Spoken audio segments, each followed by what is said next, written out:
Going to talk about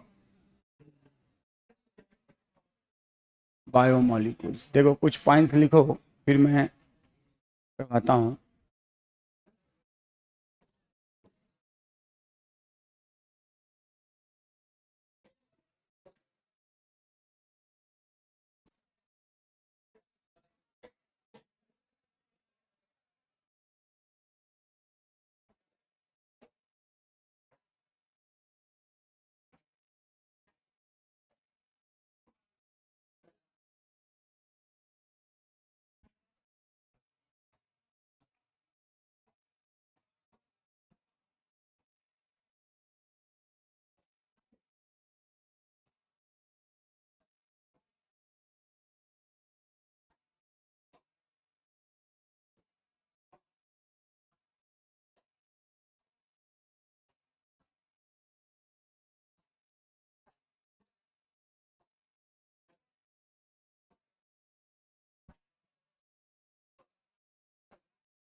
देखो, general definition, strict definition. अब आ जाओ, organic molecule found in living being is the strict definition. General definition क्या है? Any molecule found in living being known as biomolecule. और strict definition क्या है? तो organic molecule found in living being is the strict definition. अब देखो क्या है, अभी हम सब समझाएंगे, घबराओ मत, लिख लो।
इतना 2 लाइन लिखने में इतना टाइम लगाते हो?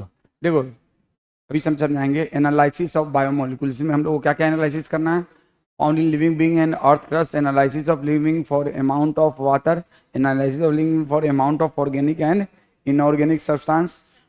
और जल्दी कीजिए।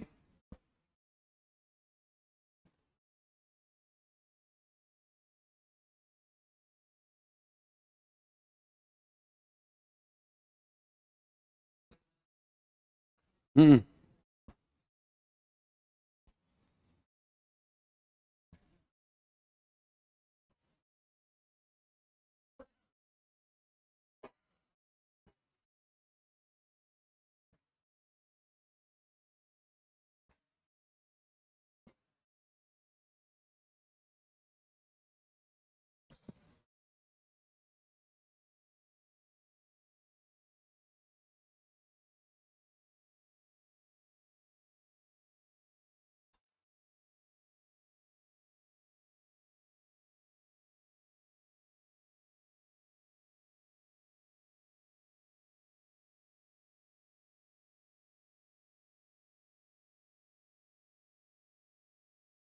हो गया।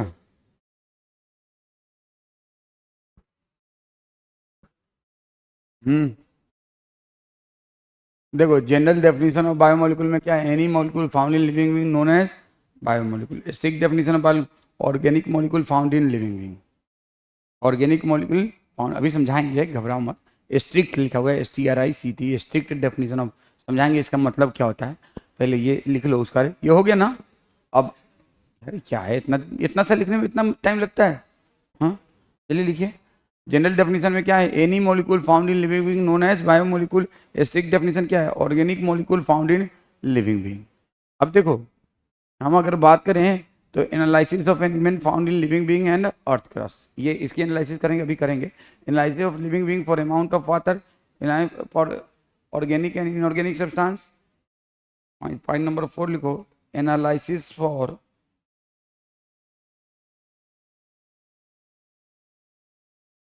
Representative inorganic substance.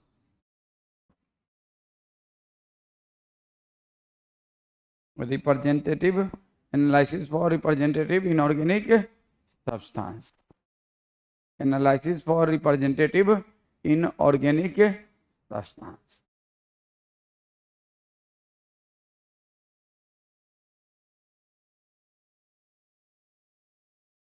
Analysis for representative inorganic substance. और उसके बाद पॉइंट नंबर 5 में लिखेंगे,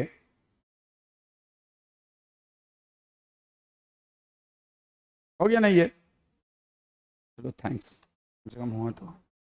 लिखो, analysis for bio micro molecules and bio, देखो इतना, ये 5 एनालिसिस हम लोग करेंगे। एनालिसिस ऑफ बायोमोलिक्यूल की जगह एनालिसिस इन बायोमोलिक्यूल लिख लो, ये बेहतर वर्ड है, इन बायोमोलिक्यूल।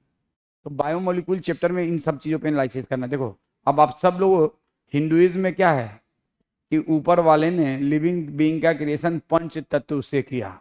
इस्लाम में क्या है, इंसान में क्या है कि अल्लाह ताला ने इंसान को मिट्टी से बनाया, ठीक है ना। तो लगभग लगभग सारे मजहब में उसी तरह की बात है। तो देखो, हैदराबाद में CN राव इंस्टीट्यूट ने क्या किया है, इंसान के बॉडी में कौन कौन से मेन मेन एलिमेंट्स हैं और अर्थ क्रस्ट में कौन कौन से मेन एलिमेंट हैं, उनमें उनका एनालिसिस किया। और इस एनालिसिस के बाद उनको पता चला कि जो जो जो इंसान के बॉडी में एलिमेंट है, वही ये ऑलमोस्ट सारे एलिमेंट अर्थ क्रस्ट में हैं। मेरी बात समझ रहे हो। इंसान के बॉडी में, आपके बॉडी से कोई सैंपल लिया गया और देखा गया कि इसमें कौन कौन से एलिमेंट्स हैं, और मिट्टी लिया गया और उसमें देखा गया कौन कौन से एलिमेंट। और हैदराबाद CN राव इंस्टीट्यूट ने ये देख के काफ़ी अमेज्ड हो गए, काफ़ी वो लोग मतलब ये हो गए कि भाई क्या कंपैरिजन देखा, तो क्या क्या है उनमें, किस तरह का, तो देखा कि they have both of them have similar elements, किसमें, अर्थ क्रस्ट में और ह्यूमन बॉडी में सिमिलर एलिमेंट्स। लेकिन अर्थ क्रस्ट में percentage of different elements and human body में percentage of different element differ करता है। Percentage of different element earth crust में और ह्यूमन बॉडी में डिफर करता है। क्या करता है, डिफर करता है। अर्थ क्रस्ट में और ह्यूमन बॉडी में क्या करता है, डिफर करता है। आ जाओ बात देखते हैं। ये लिख लिया, हो गया, सबने लिख लिया। देखो आपके बुक में एक टेबल 9.1 ही है। अब मैं आपको, और नई NCERT में कुछ चेंजेज हैं, मैं आपको ये भी बता दे रहा हूँ। तो इसलिए प्लीज़ नई NCERT को ही खोल के रखिएगा, अगर पुरानी NCERT है तो बेकार है।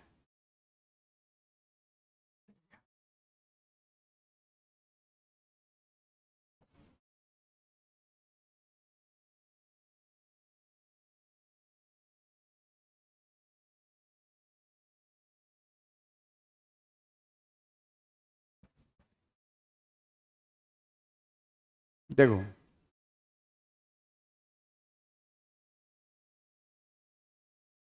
ये है। इसमें क्या किया गया है, अर्थ क्रस्ट और ह्यूमन बॉडी में, अरे इसमें तो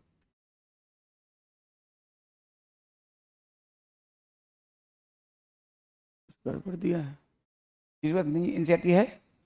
देखना हाइड्रोजन का कितना कंसंट्रेशन दिया है ह्यूमन बॉडी में, 9 पॉइंट का किसमें दिया है, 9.5 दिया है ना, दैट इज द राइट। नहीं वाले एनसीईआरटी में 9.5 किया, जिनके पास भी है ना यहाँ पे 9.5 कर लेना, नहीं 9.5 कर लेना उसको, 9.5 दिया है ना, यस कर, अरे कर लो, बोल रहा हूँ 9.5 कर लो, सुन दिमाग कम है क्या, अरे गलत दिया है तो ठीक है ना। देखो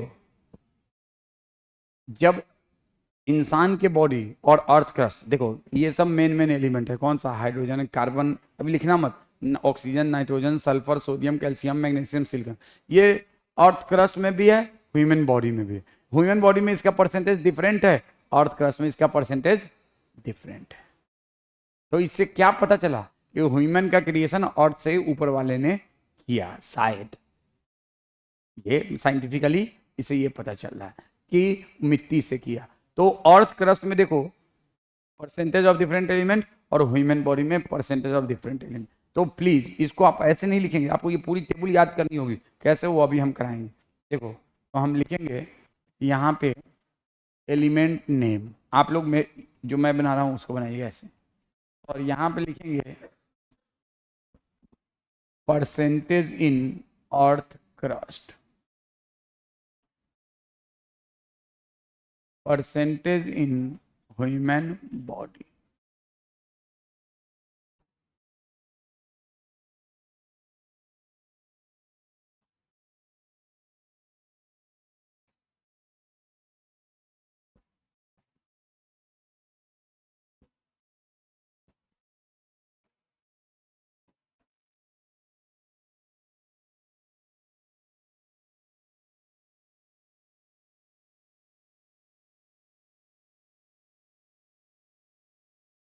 पहले चोन्स, क्या लिखोगे, CHONS, carbon, hydrogen, oxygen, nitrogen, sulphur, CHONS लिखना, किसी वजह से बोलना। और चोन्स का कंसेंट्रेशन हमेशा ह्यूमन बॉडी में या लिविंग बीइंग में ज्यादा होगा in compare to, more in living in compare to non living. अब देखो ह्यूमन बॉडी में ज्यादा है ना ये सब, और अर्थ क्रस्ट में कम है ना, तो एक पहला क्वेश्चन तो यही होता है कि कौन कौन से एलिमेंट का ह्यूमन बॉडी में ज्यादा परसेंटेज है और अर्थ क्रस्ट में कम है। तो carbon, hydrogen, oxygen, nitrogen, sulphur, कौन कौन से हैं, carbon, hydrogen, oxygen, nitrogen, sulphur, more in human body and less in earth crust, more in living, less in non living. तो आप इसको इसे याद कर सकते हो, CHONS are more in living in compare to non. पहला तो यही क्वेश्चन, कौन सा, carbon, hydrogen, oxygen, nitrogen, sulphur. अब देखो, हाँ बोलो, अच्छा स्लाइड हम डरा दिए हमको तुम तो, ठीक है। देखो चोन्स आर मोर इन, अब देखो ऑक्सीजन वेरी क्रूशियल, अर्थ क्रस्ट में भी सबसे अबंडेंट एलिमेंट कौन सा है, ऑक्सीजन, ह्यूमन बॉडी में भी सबसे अबंडेंट एलिमेंट कौन सा है, ऑक्सीजन, दोनों में सबसे अबंडेंट कौन सा है, ऑक्सीजन। अर्थ क्रस्ट में कितना 46.6%, ह्यूमन बॉडी में कितना 65%। देखो अर्थ क्रस्ट में कितना, एक मिनट बेटा, कितना 46.6, और ह्यूमन बॉडी में कितना है। तो आपसे आज के बाद कोई पूछे, देखो बड़ा इत्मीनान से सुनना, ऐसे याद करना मुश्किल काम है। आपसे चोन्स लिविंग में ज्यादा है, नॉन लिविंग में कम है। अब चोन्स में ऑक्सीजन जो है ना अर्थ क्रस्ट में क्या है 46.6, और ह्यूमन बॉडी में कितना है 65। तो सबसे पहले तो ऑक्सीजन का याद करो,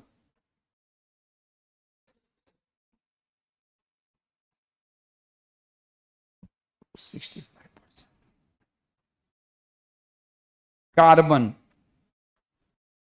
ह्यूमन बॉडी में कितना है 18.5%। अब ये बताओ एटमॉस्फेयर में CO2 कितना होता है परसेंटेज, 0.03 या 0.3?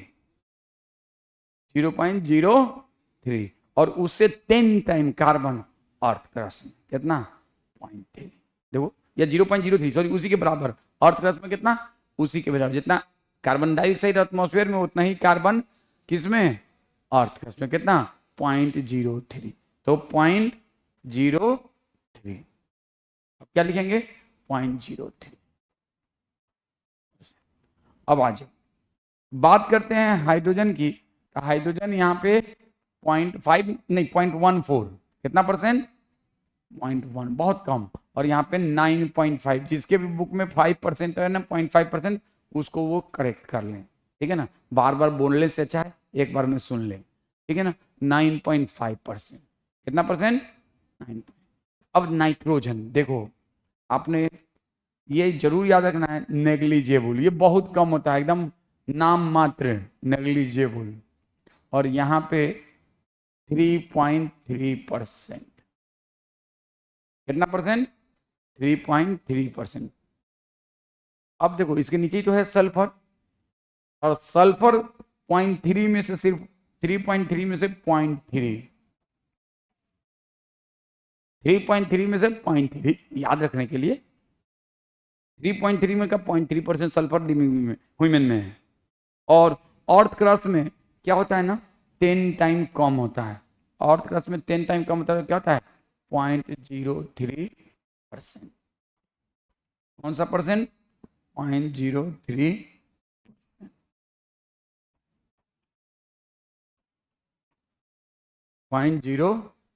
0.3%, कौन सा परसेंट? तो आपसे कहा जाए अर्थ क्रस्ट में सल्फर जो है ना, ह्यूमन बॉडी के रेस्पेक्ट में कितना कम है? 10 टाइम। कितना कम है? 10 टाइम। अब आ जाओ, इसके बाद रिमेनिंग एलिमेंट्स हैं। कौन से एलिमेंट्स हैं? Remaining elements. और रिमेनिंग एलिमेंट्स में कौन कौन से हैं? रिमेनिंग एलिमेंट्स हैं सोडियम, बोलो, कैल्शियम, यार सिंपल लिख देते हैं, सोडियम, कैल्शियम, मैग्नीशियम, सिलिकॉन। अब सिलिकॉन को सबसे पहले हम लोग डिस्कस करते हैं। तो सिलिकॉन अर्थ क्रस्ट में होता है 27.7%, और ह्यूमन बॉडी में नेग्लिजिबल। उसके बाद याद करने के लिए आप करेंगे कैल्शियम। कैल्शियम ह्यूमन बॉडी में कितना परसेंट? 1. और अर्थ क्रस्ट में कितना? तो देखो देखो सुनो, कैल्शियम 1.5, 3.6, 1.5। अब देखो ये चारों को देखो प्लीज लिसन, ये चारों क्या हैं? सोडियम, सॉरी चारों नहीं, sulphur, sodium, calcium, magnesium, silicon, ये पांचों क्या चीज है? इनमें क्या चीज कॉमन है? These all are minerals. Minerals जानते होगे ना, sulphur, sodium, calcium, magnesium, silicon, these all are the minerals. Mineral समझते हो ना, जिसको ओर से ऑब्टेन करते हैं उसको क्या कहते हैं? मिनरल। इन सबको मिनरल थोड़े कहते हैं, कार्बन, हाइड्रोजन, ऑक्सीजन, नाइट्रोजन को मिनरल कहते हैं। लेकिन सल्फर, सोडियम, कैल्शियम, तो सबसे एबंडेंट मिनरल ह्यूमन बॉडी में कौन सा है? क्वेश्चन आता है, मोस्ट एबंडेंट मिनरल सल्फर। देखो इनमें मिनरल कौन कौन है, मैं स्टार लगाता हूं। मिनरल कौन कौन है? Sulphur, sodium, calcium, magnesium. Mineral कौन है? Sulphur, sodium, calcium, magnesium. ये सारे के सारे क्या हैं? Minerals. These all are the minerals. कौन सा? Sulphur, sodium, calcium, magnesium, silicon, these all are the mineral. और इसमें most abundant mineral human body में कौन सा है? कैल्शियम। और कितना परसेंट है? 1.5%। बाकी सब इससे कम ही होगा। और इसमें कितना है? 3.6%। तो सोडियम की बात करो तो सोडियम ह्यूमन बॉडी में कितना होगा? तो ह्यूमन बॉडी में देखो 1, 2, 3 याद है? अब देखो 1, 2, 3 याद है? तो अगर आप सुषमा, सुषमा नहीं रे, सुषमा याद करो, सुषमा, सुषमा, ये याद करने। 0.3, 0.2, नहीं समझे? सुसोमा मतलब सु stand for sulphur, so stand for sodium, मा स्टैंड फॉर मैग्नीशियम। 0.3, 0.2, 0.1। सुसोमा, सुसोमा। तो सु 0.3, सो सॉरी सु तो हो ही गया है, sorry for that. 0.2 and point, देखो आया समझ में? याद करने का, समझना क्या है, याद करने के लिए टेक्निक है। सु सो मा, 0.3, 0.2, 0.1। तो ह्यूमन में सल्फर, सोडियम, सो मतलब सोडियम, ये सिंबल नहीं है, याद करने के लिए। सो से सोडियम, सु सोमा 0.3, 0.2, 0.1 ह्यूमन बॉडी में। याद करना पड़ेगा, ये पूरा टेबल याद रखना पड़ेगा। क्वेश्चन आता है आपसे, पूछ जाएगा percentage saturation concentration of sodium, percentage concentration of magnesium, percentage concentration of sulphur in human body. तो 0.3, 0.2, 0.1। टू सो मा, सल्फर, सोडियम, मैग्नीशियम कितना? 0.3%, 0.2%, 0.1%। Sulphur, sodium, magnesium. अब देखो सोडियम जो है अर्थ क्रस्ट में कितना होता है? अर्थ क्रस्ट में सोडियम कितना होता है? तो भाई अर्थ क्रस्ट में सोडियम होता है 2.8 और मैग्नीशियम होता है 2.1। तो ये आपको, इसके लिए कोई टेक्निक नहीं है, आपको याद रखना पड़ेगा। 2.8 एंड 2.1। अब देखो इंसान के बॉडी में, please listen, most abundant element कौन सा है?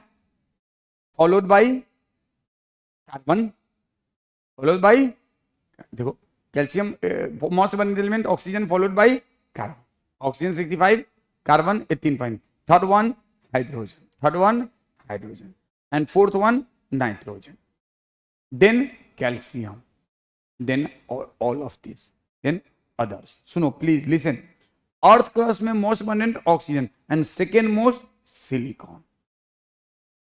नहीं देखो है कि नहीं? इस टेबल से बहुत क्वेश्चन बनता है। आपसे पूछा जाए इंसान के बॉडी में या लिविंग बीइंग में मोस्ट अबंडेंट एलिमेंट कौन सा है? और second most carbon, third most nitrogen, fourth most calcium. Earth crust में most abundant, second most silicon, second most silicon, third most, तो आप बताओ थर्ड मोस्ट क्या होगा? कैल्शियम, एंड फोर्थ मोस्ट तो मैग्नीशियम। लेकिन ये थर्ड फोर्थ नहीं, जनरली फर्स्ट और सेकेंड आता है किसमें? Earth crust. लेकिन आपको अगर जब तक ये पूरा परसेंटेज याद नहीं रहेगा, देखो पहली चीज सुनो, एक बार तुम लोग बोलना, अब इसको बंद करो, आप लोग अपना बुक भी बंद करो, और मैं पूछ रहा हूं उतना बोलना, तभी याद होगा, ऐसे याद नहीं होगा, आप कितना भी कोशिश कर लो याद नहीं होगा। मैं आपसे कहूं चोन्स, चोन्स किस में ज्यादा है? वुमेन में या अर्थ क्रस्ट में? वुमेन में ज्यादा। और अर्थ क्रस्ट में सब लोग अपने कॉपी को और किताब को बंद करो, और अर्थ क्रस्ट। अब ईमानदारी से दिमाग पे जोर डाल के बोलना, ऑक्सीजन वुमेन में कितना और अर्थ क्रस्ट में कितना? कार्बन वुमेन में 13 और अर्थ क्रस्ट में 0.03%, हाइड्रोजन 9.5, 0.14, नाइट्रोजन 3.3, नेग्लिजिबल, है ना? अब सु, एस क्या है? सल्फर है। एस क्या है भाई? सल्फर है। अब यहां पे हम सल्फर नहीं लिख रहे हैं, सु, क्या लिख रहे हैं? सु मतलब समझ रहे हो ना आप क्यों लिख रहे हैं हम? सुसोमा, सुसोमा। अब अर्थ क्रस्ट में, अरे यार नाइट्रो, सॉरी फॉर दैट, ये इसके सामने लिखना चाहिए था ना, ये हो गया। अब उसके बाद सल्फर कितना? 0.3, और इसमें 0.10 टाइम कम, 10 टाइम कम। अब इसको हम सू लिख रहे हैं, उसके बाद सो, उसके बाद मा। तो सो क्या है? सोडियम। मा क्या है? मैग्नीशियम। देखो तो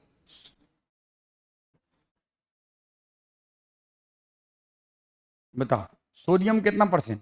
पॉइंट, ये कितना परसेंट? 0.1%। ठीक है ना? सोडियम और मैग्नीशियम कितना? 0.2 और 0.1। अर्थ क्रस्ट में भी रहने दो। अर्थ क्रस्ट में अगर हम लिखेंगे तो सोडियम कितना परसेंट होता है, अभी रुक जाओ, उसके बाद बचता है, अब कौन सा बच गया, सिलिकॉन ही तो बच गया ना, और कोई भी बचा, सिलिकॉन। तो सिलिकॉन जो है ह्यूमन बॉडी में नेग्लिजिबल, और अर्थ क्रस्ट में 27.7, और most abundant element in mineral in human body calcium. तो कैल्शियम जो है प्लस लिखना चाहिए, ये सिलिकॉन को लिखो मत, सिलिकॉन को हम SI लिखेंगे, ठीक है। अब बताओ कैल्शियम जो ह्यूमन बॉडी में कितना था 1.5, इसमें कितना 3.6, है ना। अब बच गया सिर्फ कौन सा, ये दोनों सोडियम और मैग्नीशियम। तो सोडियम का और मैग्नीशियम का अर्थ क्रस्ट में कितना परसेंट होता है, दिमाग पे जोर डाल के बोलो। सब हो गया, सिर्फ सोडियम और मैग्नीशियम। सोडियम और मैग्नीशियम का अर्थ क्रस्ट में कितना होगा, सोडियम कितना 2 पॉइंट और मैग्नीशियम 2.1। देख लो तो सही है कि गलत है, सोडियम 2.8 और मैग्नीशियम 2.1। कुछ आपको दिमाग में एक थॉट डेवलप हो रहा है। देखो अब थॉट जब तक डेवलप नहीं होगा, चोन्स, चोन्स मतलब carbon, hydrogen, oxygen, nitrogen, sulphur, they are more in living compare to non living. लेकिन ये सारे क्या हैं, ये सब मिनरल्स हैं, ये सब मिनरल्स हैं। एंड मोस्ट अबंडेंट मिनरल कौन सा है, बोलो, मोस्ट अबंडेंट मिनरल कौन सा है, बोलो भाई, which is most abundant mineral now in human body, calcium कितना परसेंट 1। एंड अर्थ क्रस्ट में मोस्ट अबंडेंट मिनरल सिलिकॉन। आपसे कहा जाए most abundant element in human body, most abundant element in earth crust, second most abundant in human body, second most abundant element in earth crust, silicon. Silicon in mineral भी है, element भी है कि नहीं। तो आपको ये याद रखना होगा। अब देखो मुझे जहां तक लगता है it is little bit difficult to memorise these two values. कौन सा, सोडियम और मैग्नीशियम का अर्थ क्रस्ट में परसेंटेज।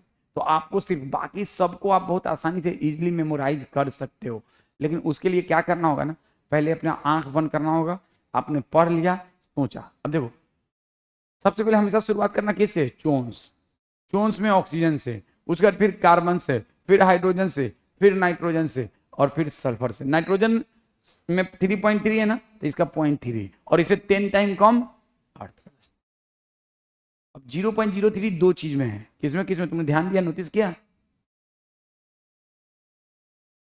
कार्बन एंड दोनों इक्वल। तो आपसे पूछा था कौन सा एलिमेंट अर्थ क्रस्ट में इक्वल परसेंटेज में है, तो कार्बन एंड, ये आ सकता है, नहीं तो पूछा which element in equal percentage, तो carbon and sulphur are in equal percentage, carbon and sulphur are in equal percentage. Carbon और सल्फर क्या होता है, इक्वल परसेंटेज में, बाकी सब इक्वल परसेंटेज में नहीं, बाकी सब इक्वल परसेंटेज में नहीं। ठीक है, कोई दिक्कत, एनी प्रॉब्लम, तो इस बात को याद रखें, कार्बन और सल्फर इक्वल परसेंटेज में है, बाकी सब नहीं है। चलो आगे की बात करते हैं, आगे की बात हम लोग करते हैं। तो देखो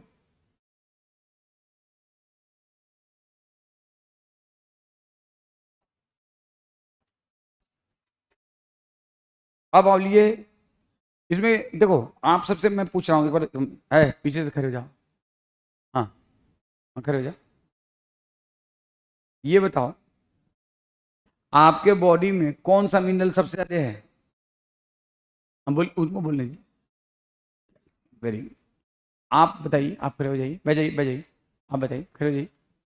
आपके बॉडी में सिलिकॉन हाँ कितना परसेंट है, खड़े हो जाइए, सिलिकॉन कितना परसेंट है, सिलिकॉन, सिलिकॉन ध्यान से सुनो भैया, हाँ कितना परसेंट है सिलिकॉन, नेग्लिजेबल, बहुत ही, मतलब लिटिल देन डिफाइंड। अगर सिलिकॉन थोड़ा भी होगा ना तो that is toxic for human body and living. Silicon जो है ना सिर्फ कुछ ग्रासेस के अंदर होता है, बाकी किसी में नहीं होता है, बाकी किसी लिविंग बीइंग में नहीं होता है। Silicon is toxic to living being, इसलिए ह्यूमन बॉडी में नेग्लिजेबल, और सारे लिविंग में नेग्लिजेबल होता है, कुछ ही ग्रास होते हैं जिसमें सिलिकॉन पाता है। बैठ जाओ, तुम खड़े हो जाओ, हाँ खड़े हो जाओ। ये बताओ हाइड्रोजन जो है ना अर्थ क्रस्ट में कितना होता है? 0.1414।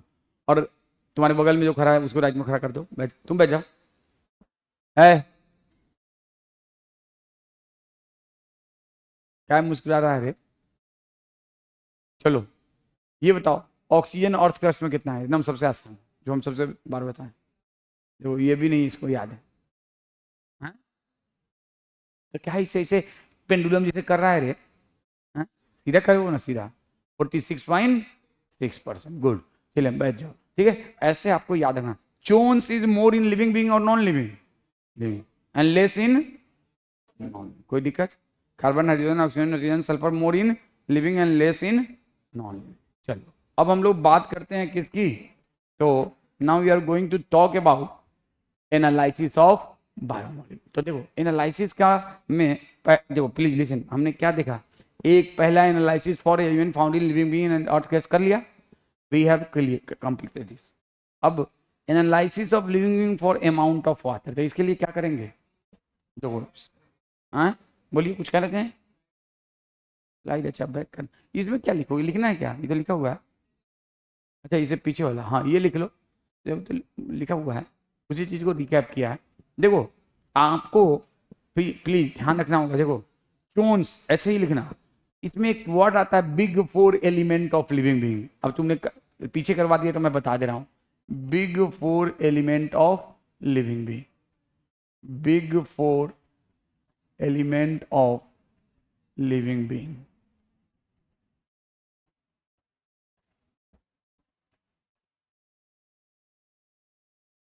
Big four element of living being कौन सा?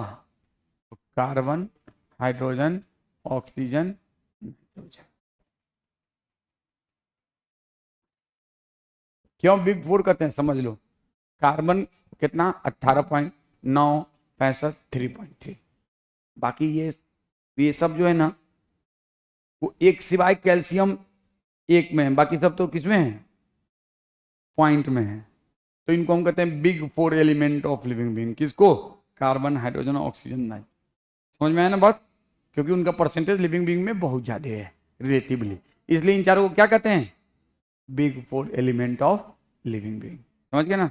और दूसरा याद रखना, CHONS is more in living in compare to non living. CHONS, CHON नहीं, CHONS more in living in compare to, ये तो आपने बताया ही था, नॉन लिविंग। चलो जल्दी से करो, होता है नॉन लिविंग। अब आ जाओ, नेक्स्ट बात करते हैं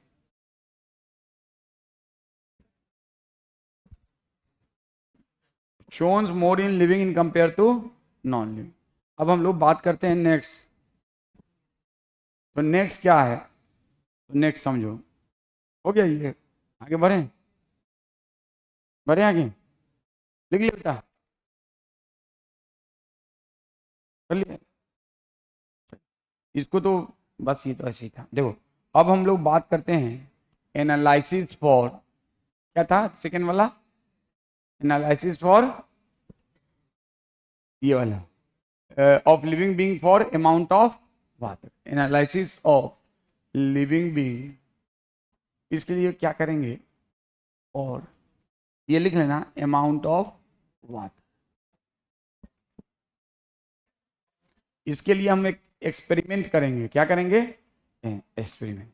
टेक अ प्रेस लीफ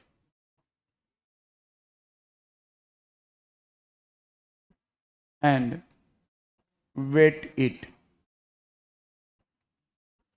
कितना इसका वेट है? मान लो 5 milligram. Take a fresh leaf and weight it. एक फ्रेश लीफ लो और इसका वजन करो, कितना gram? 5 milligram. Dry this leaf for 3 to 5 consecutive days in hot, sunny,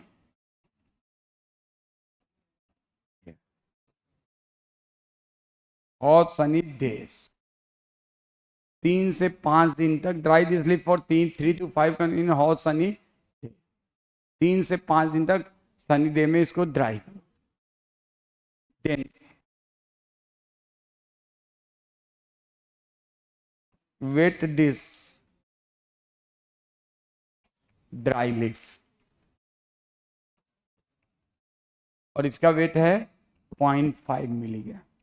तो बताओ कितना इसमें पानी रहा होगा, इवेपोरेट क्या होगा, पानी होगा कि कुछ और, पानी।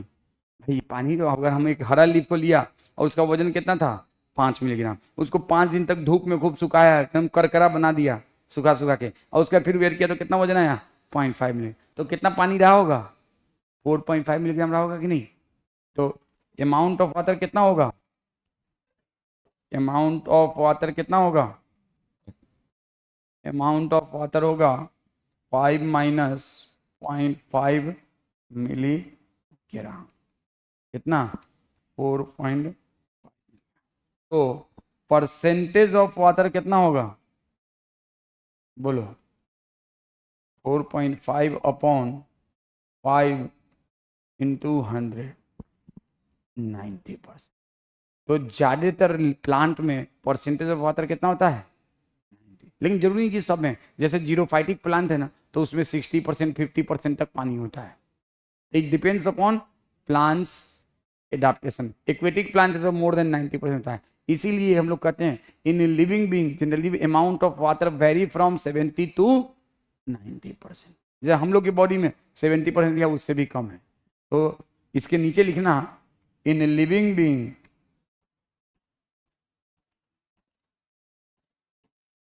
amount of water vary between कितना तो कितना परसेंट के बीच में 70 to 90%, 70 to 90%। तो आपको समझ में आया बात ये। Take a dry fresh leaf and weight it, dry this leaf for 3 to 5 consecutive hot sunny days, then wet this dry leaf, और इसका वजन कितना हुआ 0.4 मिलीग्राम। अमाउंट ऑफ वाटर कितना हो जाएगा, ठीक है ना, परसेंटेज ऑफ वाटर कितना हो जाएगा, और इन living being amount of water very between 70 to 90%। ये एक इन्फ्लुएंस, आप इन्फ्लुएंस समझते हो ना, इस एक्सपेरिमेंट से क्या इन्फ्लुएंस निकला, क्या रिजल्ट निकला कि लिविंग बीइंग में अगर वही हम यहाँ पे इंसान के बॉडी का कोई पार्ट लोगे ना तो अमाउंट ऑफ वाटर आएगा 70% या उससे भी थोड़ा कम। तो अलग अलग स्पेसिमेन में अलग अलग तरह का, तो एक बेसिस है अमाउंट ऑफ वाटर को डिसाइड करने का। जैसे मैं अभी 100 किलो का हूँ, मुझे तुम लोग धूप में सुखा दो लगातार 3 महीने तक, मान दो छत पे ले जाके न खाना दो न पानी दो, और कौन मई के महीने में और अप्रैल के महीने में और जून के महीने में जाके मेरा वजन करो, तो मेरा वजन कितना किलो मिलेगा 30 किलो, 70 किलो पानी के फॉर्म में होगा, इवेपोरेट हो जाएगा। व्हाट द पॉइंट ना। तो दूसरा एनालिसिस है, तो ये हमने कर लिया, analysis for living being for amount of organic and inorganic substance. आ जाओ, analysis of living being for amount of organic and inorganic substance. इसके लिए करेंगे analysis of living being for amount of organic and inorganic substance.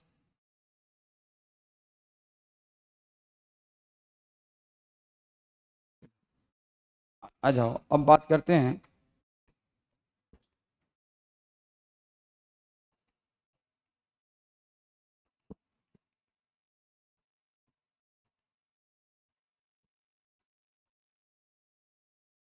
amount of organic and inorganic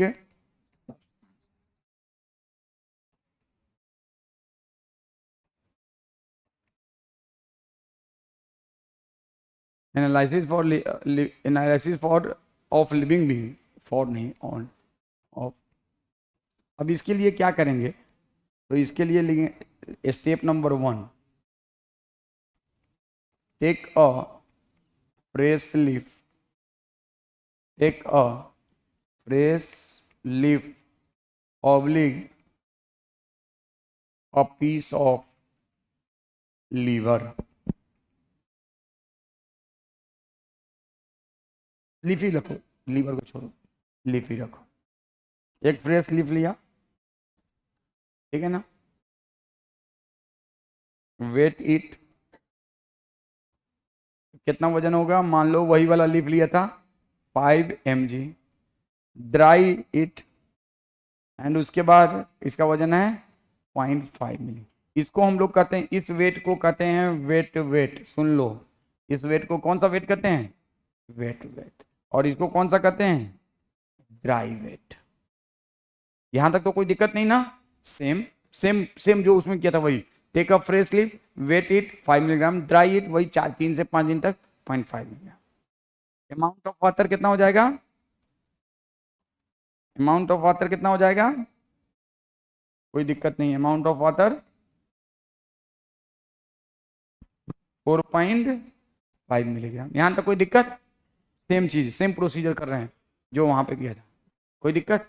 अब आगे change होगा, आगे change होगा। Take a vessel, take a vessel, एक vessel लो,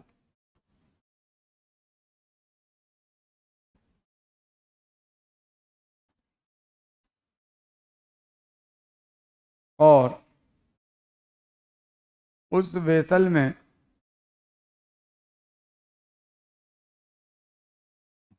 क्या करो, ये सूखा हुआ लीफ है, इस वेसल को पहले कोट करो, किससे, इसको कोट करो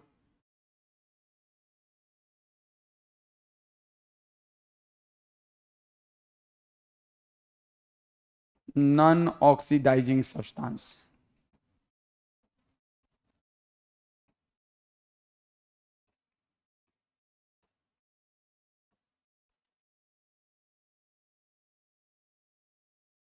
coat it with non-oxidizing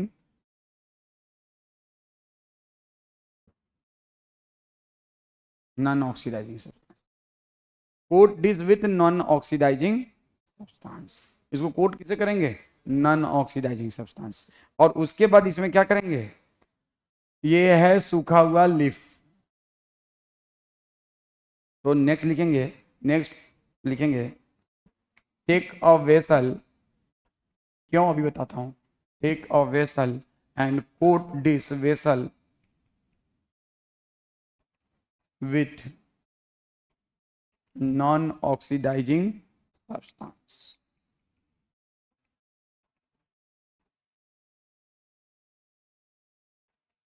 Take a vessel and coat this vessel with non-oxidizing substance। एक वेसल लो और कोट करो इस वेसल को किससे, non oxidizing substance.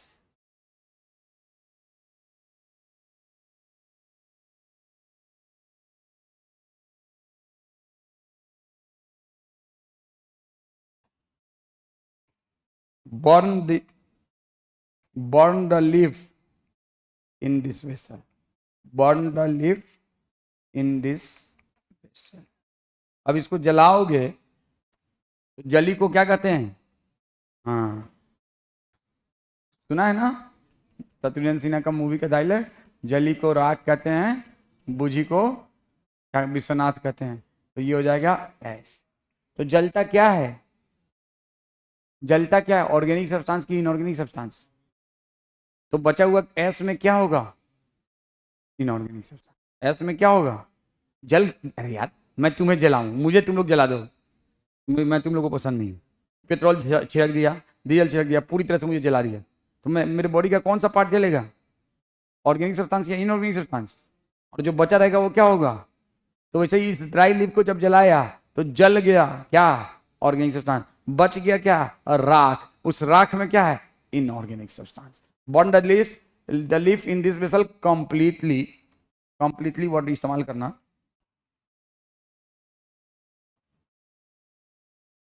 the residue is known as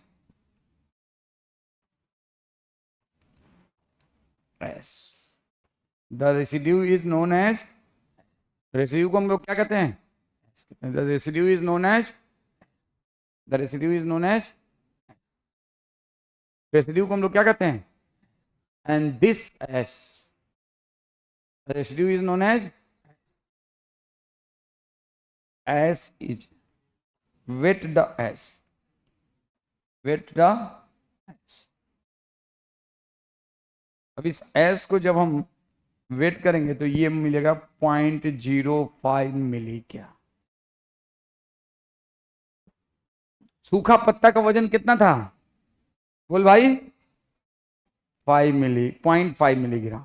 और इसका वजन कितना है? 0.05 मिलीग्राम। तो ये बताओ कितना ऑर्गेनिक सब्सटेंस जला होगा? बताओ ईमानदारी से। 0.5 माइनस 0.05 नहीं है। इसका वजन कितना है? 0.5 मिलीग्राम और इसका कितना है? 0.05। तो जला क्या होगा? Organic substance. तो अमाउंट ऑफ ऑर्गेनिक सब्सटेंस कितना होगा? 0.5 माइनस 0.05, यही ना होगा? Are you getting my point? सब लोग समझ रहे हो ना? तो लिखेंगे amount of organic substance.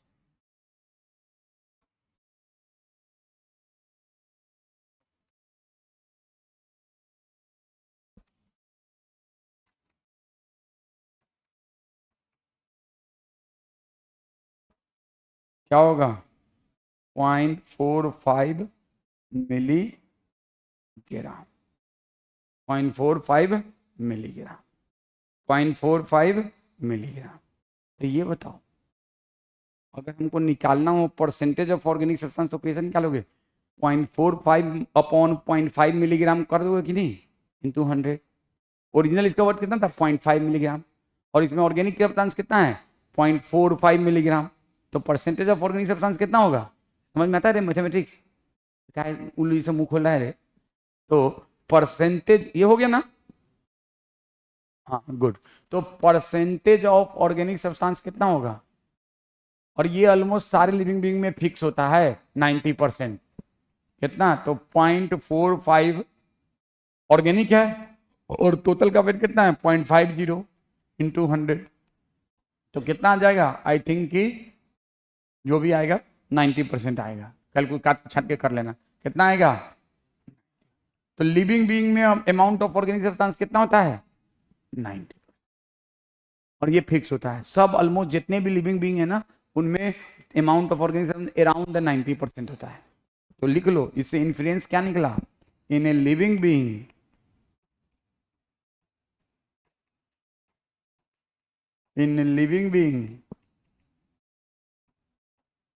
amount of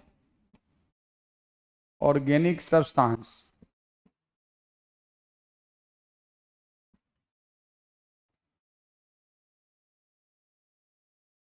amount of organic substance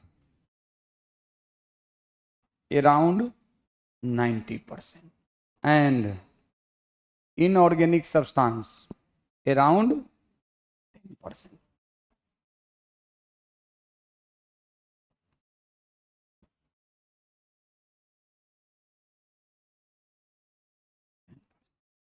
कोई दिक्कत?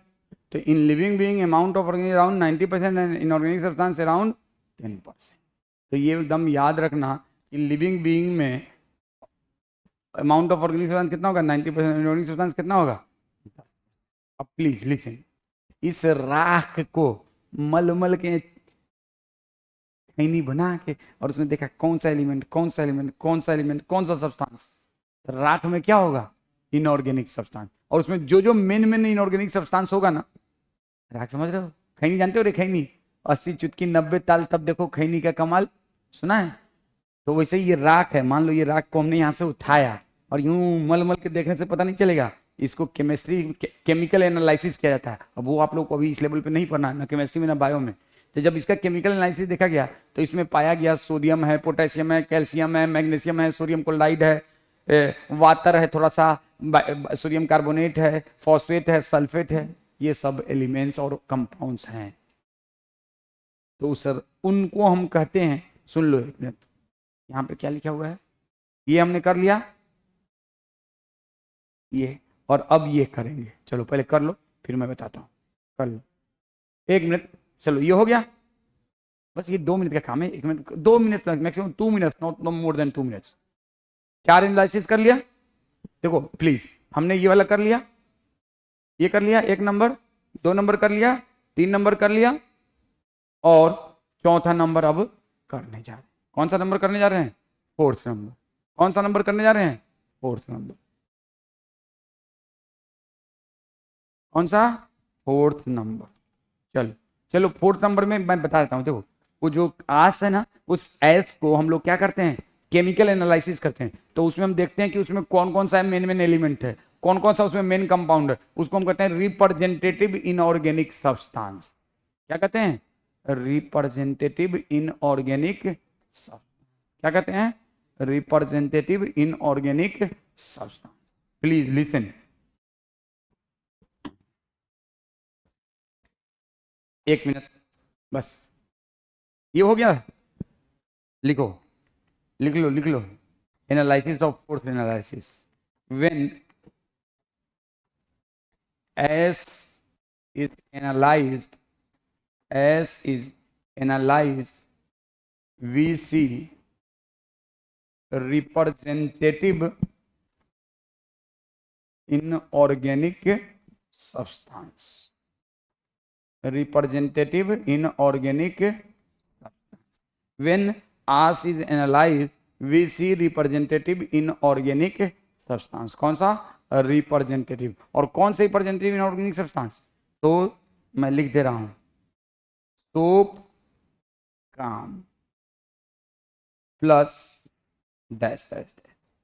अब ये नेक्स्ट क्लास, सोप काम प्लस डैश डैश डैश। आपको ये क्या चीज है सर? ये कौन सा एलिमेंट है?